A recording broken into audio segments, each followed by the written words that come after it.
Vous venez de le suivre jeudi dernier, le patronat tchadien a fait sa rentrée économique. Monsieur Ali Abbas Sechi, c'est quoi une rentrée économique et de quoi il a été question? C'est une très bonne question. Je crois qu'on peut apparenter cette rentrée économique à une sorte d'appel pathétique.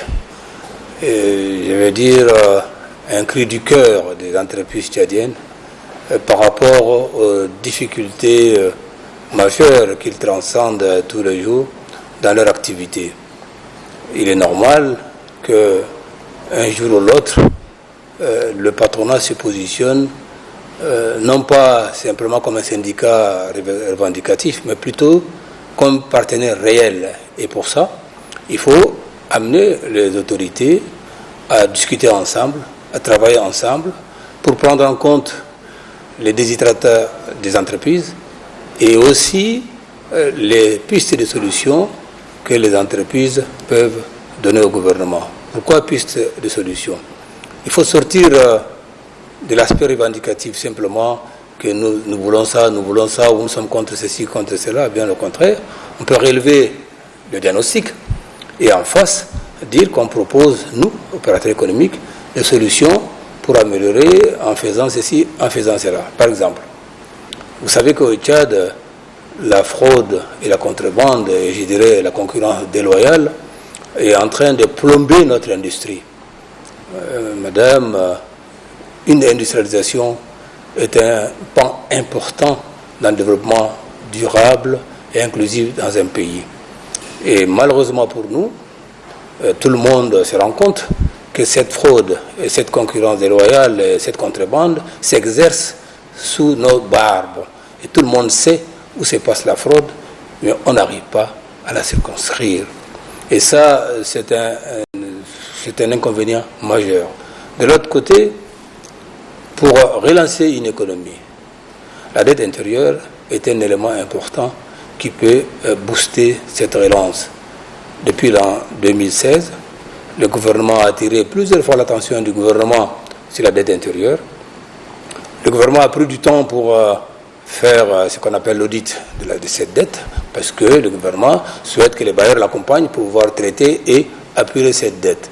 Cela dure depuis plus d'1 an, mais le patronat qui a choisi plus de communiquer et de travailler par les discussions, par l'amabilité et rechercher ensemble les solutions, a toujours attendu, a toujours encouragé le gouvernement à faire mieux. Mais là, je crois qu'on est arrivé à une situation où, si cette dette n'est pas traitée, ce n'est pas une bonne chose. Pourquoi je dis ça? Dans le domaine du bâtiment, vous savez, beaucoup d'entreprises ont même fermé. D'autres ont fait une compression parce qu'elles ont su s'adapter.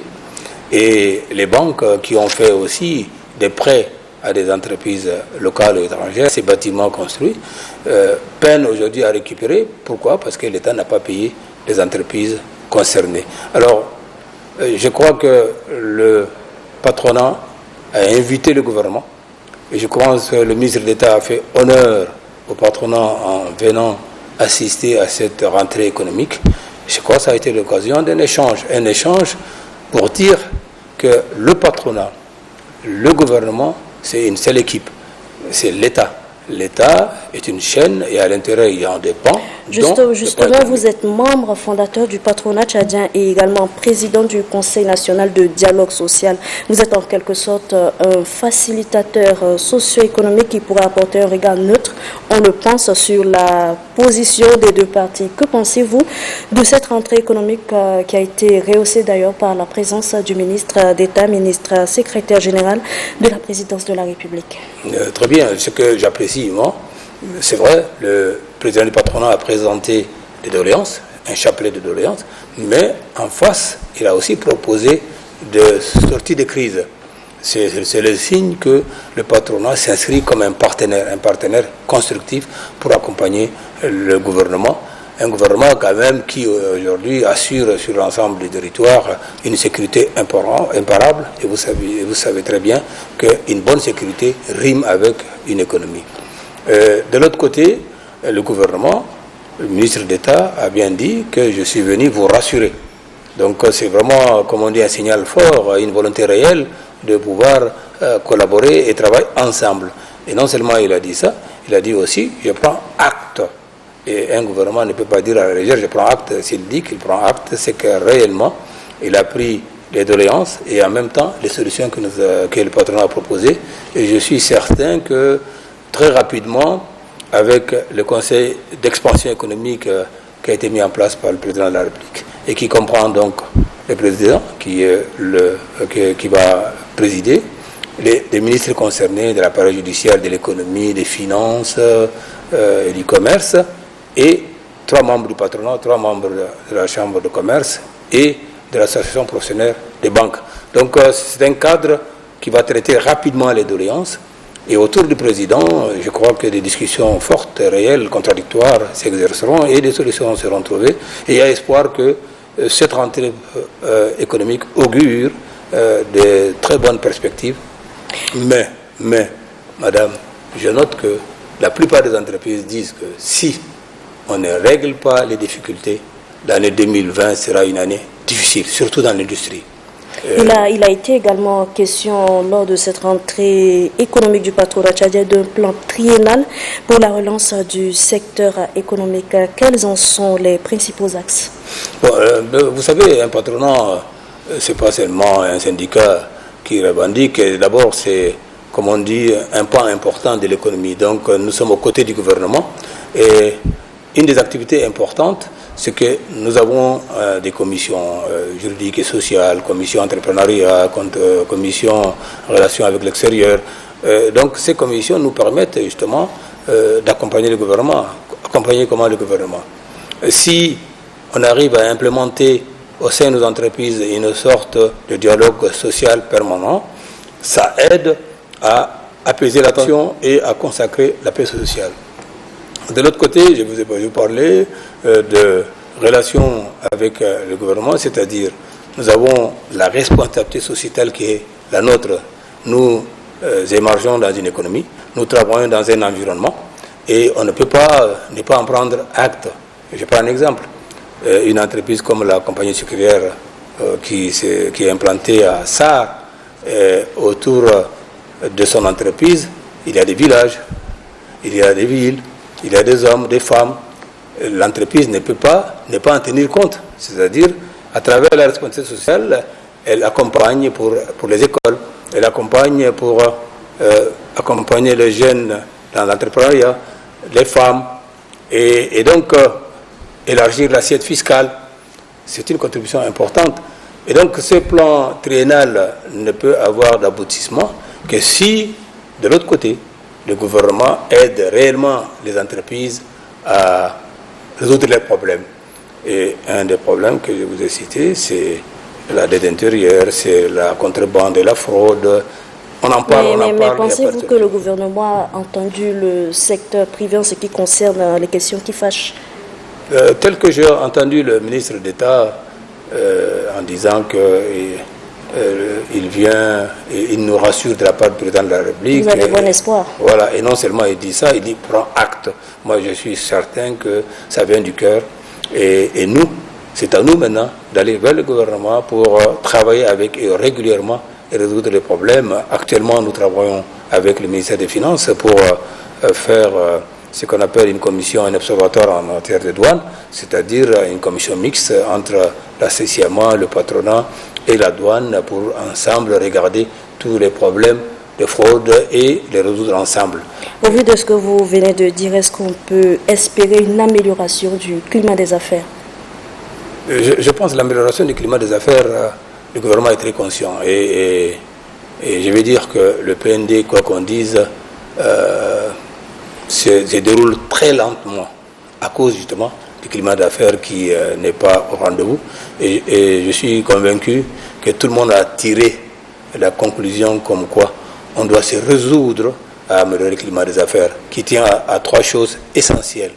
L'État doit être un interlocuteur attitré du gouvernement, en jouant son rôle, comme l'a répété d'ailleurs le ministre d'État, facilitateur, régulateur et aussi investisseur stratégique. Donc, si l'État a pris l'engagement de jouer ce rôle, je suis certain que tous les autres aspects se trouveront déclenchée par conséquence de cette volonté exprimée par le gouvernement. Parlons maintenant de licenciement. Le patronat tchadien en parle souvent et quelle en est son ampleur? Je disais que depuis 2016, le gouvernement traîne une dette lourde, une dette intérieure lourde. Je dirais que le gouvernement, en principe, n'a pas l'excuse de maîtriser la dette. Moi, je suis chef d'entreprise, j'ouvre mon livre, je sais qu'on me doit ça et je dois tel montant.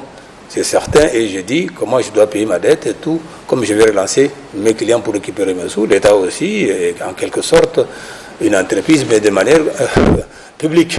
Et donc, en toute logique, c'est le gouvernement qui doit maîtriser sa dette intérieure, mais c'est tellement important. Et il faut faire appel aux bailleurs, et les bailleurs, vous savez, ils ont toujours des conditionnalités, et ils ont imposé au gouvernement de faire l'audit de cette dette intérieure, ce qui a pris du temps. Et là, je pense qu'on est arrivé pratiquement au bout, parce qu'on a reçu un communiqué du ministère des Finances qui dit qu'il faut donc s'approcher de cette commission et apporter les pièces qui justifient ce qu'on réclame à l'État. Donc on est au bout de la solution. Et ça va permettre de relancer l'économie et améliorer le climat des affaires. De l'autre côté, la deuxième chose sur laquelle il faut insister, c'est l'appareil judiciaire. C'est un élément important et nous avons proposé une sorte d'observatoire qui peut peut-être regarder la pratique judiciaire et recadrer les choses dans l'intérêt de tout le monde. Et de temps en temps, on observe aussi une interférence de l'État. D'après les informations que j'ai reçues des entreprises, elles disent que l'IGE peut justement pas instrumentaliser, mais c'est tout comme pour obtenir des ATDR, donc avis de tiers détenteurs, pour bloquer les comptes des entreprises, ce qui n'est pas bien. Une entreprise qui est légalement installée, pignon sur rue et qui n'a pas de défaut de paiement, il n'y a pas urgence à bloquer son compte, comme pour faire une pression. Ce n'est pas une bonne pratique. Tout ça, c'est des éléments négatifs qui plombent le climat des affaires. Et je crois qu'on en a parlé avec le gouvernement et tout le monde est disposé à échanger ensemble pour recadrer tout ça et trouver des solutions qui nous permettront d'aller de l'avant. Monsieur Ali Abbas Seïti, quels sont de nos jours les principaux défis? Vous parliez des dettes et également de la justice, etc. Quels sont les principaux défis qui se posent au développement du secteur privé? Je disais que si l'État arrive à vraiment jouer son rôle de facilitateur, de régulateur et d'investisseurs, et surtout investisseurs, l'État n'investit pas beaucoup depuis 2 ans, et cela c'est quand même un recul énorme. Pourquoi l'État investisseur? Imaginez si on fait les routes, c'est sûr qu'une entreprise qui commence les travaux fait appel à plusieurs employés, à plusieurs matériels, à plusieurs fournitures, et ça fait travailler tout le monde. Et c'est important, et l'État actuellement a des questions sécuritaires l'oblige à beaucoup de dépenses pour être à la hauteur. Il ne faut pas oublier quand même que le Tchad est une île de paix autour des pays qui sont vraiment en difficulté. Le Cameroun, le Nigeria, le Niger, la RCA, la Centrafrique, la Libye. Imaginez-vous, tout le monde est en difficulté, sauf le Tchad en termes sécuritaires. Ça a un coût, et je pense que les opérateurs économiques comprennent ça. Mais on dit aussi au gouvernement, aidez-nous à ce que le secteur privé joue son rôle de créateur de richesse et de créateur d'emplois. C'est un défi à relever, et ce défi pour moi c'est quoi? C'est communiquer pour que chacun comprenne exactement quel est le problème de l'autre. Apparemment, de ce que j'ai compris, je vois que le secteur privé comprend réellement la difficulté du gouvernement, mais par contre le gouvernement n'est pas encore au fait de ce qu'endurent les entreprises. Et là, j'exhorte ou je demande justement au gouvernement de faire l'effort davantage pour comprendre les problèmes réels qui transcendent les entreprises, pour qu'ensemble ils trouvent la solution idoine qui nous permet d'aller de l'avant. Parlons un peu du protocole d'accord du 26 avril dernier signé par le gouvernement et les syndicats. Où en est-on avec ce protocole à la veille de la rentrée scolaire? Je crois qu'aujourd'hui, il y a un signal très fort que la volonté du gouvernement, la volonté des syndicats est réelle. Vous pouvez nous parler un peu de ce protocole, d'accord? Oui, mais ce protocole dit en 1.1 comme quoi on met en place une commission paritaire, un comité paritaire pour pouvoir toiletter les fichiers de la SOL, et les gains obtenus pouvaient peut-être amener le gouvernement avec une embellie à peut-être rétrocéder l'ensemble des AGS coupés et éventuellement traiter du décret qui a coupé les indemnités. Et il y a également la mise en place d'un haut conseil technique tripartite pour justement élaguer les autres doléances des travailleurs. Et bon, je comprends que depuis le 26 octobre, on a mis du temps pour mettre en place ce comité paritaire, pour des raisons qu'on peut comprendre. Mais depuis que ce comité a été mis en place, je trouve que le gouvernement et les travailleurs travaillent d'arrache-pied, en très bonne complicité, et ils ont décelé beaucoup de manquements, beaucoup de ratés, beaucoup de détournements. Et je suis certain que, in fine, ils sortiront un document très riche qui apportera plus et qui permettra peut-être à l'État réellement de toiletter les fichiers de la solde, et le gain obtenu, ensemble, dans l'esprit actuel des discussions, ils pourront voir comment traiter le problème des AGS et aussi la coupe des indemnités. Je suis très optimiste, parce qu'à chaque fois qu'il y a un problème, ils se retrouvent et ils discutent. Et je vous disais que communiquer, c'est ça l'avantage, ça aide à ce que les deux parties se comprennent, et ensemble, ils peuvent se protéger à court terme, à moyen terme et à long terme, et ainsi on peut planter le décor de la paix sociale et on peut construire le pays. Monsieur Ali Abbas Seyti, nous arrivons au terme de notre entretien. Avez-vous un mot de fin? Le mot de la fin, moi je dis que nous avons la pauvreté devant nos portes. Et en tant que président du comité national de dialogue social et en tant que membre fondateur du patronat, je crois que la pauvreté est un élément négatif. Et si on ne combat pas la pauvreté, ce n'est pas une bonne chose, parce que cette pauvreté peut amener les gens à venir dans nos portes pour nous arracher quelque chose à manger. Et donc mon souhait, c'est que le gouvernement réellement revoie sa stratégie de travail et accorde la place forte, le rôle important que le secteur privé peut jouer. Et il n'y a pas un antagonisme entre le secteur privé et le gouvernement. Il ne faut pas donner l'impression que c'est des opérateurs économiques, il faut aller vers eux pour prendre de l'argent sous une forme ou sous une autre, à travers des impôts, à travers ceci, mais plus aller vers eux pour les comprendre, dans quelle position ils travaillent, quelles sont les difficultés qui transcendent, leur apporter les solutions et amener ces entreprises à produire plus, à peut-être embaucher aussi tous ces jeunes. Des milliers de jeunes sortent chaque année et en face, il n'y a pratiquement pas de perspective, et ça, c'est un danger. Et moi, je souhaite que par la communication, et vous, la télé, vous avez un rôle important à jouer, je souhaite qu'on communique davantage. Et aujourd'hui, le comité tripartite qui a été mis en place, son rôle, c'est quoi? C'est d'amener les syndicats de travailleurs, le patronat et le gouvernement, chacun dans son rôle, de construire une plateforme, une stratégie sur 2 ans, sur 3 ans, si on arrive, pour que chacun prenne l'engagement de faire quelque chose. Par exemple, les employeurs peuvent dire, nous avons l'intention d'agir dans l'entrepreneuriat des jeunes, dans l'entrepreneuriat des femmes, pour jouer rôle dans les collectivités publiques et autres. Les travailleurs disent, écoutez, nous aussi, on va faire jouer notre partition, et le gouvernement aura des axes tracés sur les 2 ans, 3 ans, et ainsi, on pourra planter une sorte d'accalmie sociale à moyen terme, ce qui permettra à tout le monde de travailler sereinement et de produire. Et nous sommes dans dans une petite planète où celui qui produit, c'est celui qui a la supériorité. Et si nous, on ne produit pas, on sera des consommateurs, on subira les déshydratats de toutes les choses, les changements qui se produisent aujourd'hui, démographique, climatique, mondialisation et tout ce qui se passe, si on ne se met pas en ordre de produire. Et ça, je trouve qu'une communication entre le gouvernement et le secteur privé dans son ensemble pourra apporter des solutions réelles et constructives. Monsieur Ali Abasseti, merci beaucoup. Je vous en prie. Pour rappel, nous venons de recevoir sur notre plateau ce soir à Monsieur Ali Abasseti, président du Conseil national du dialogue social et membre fondateur du patronat tchadien.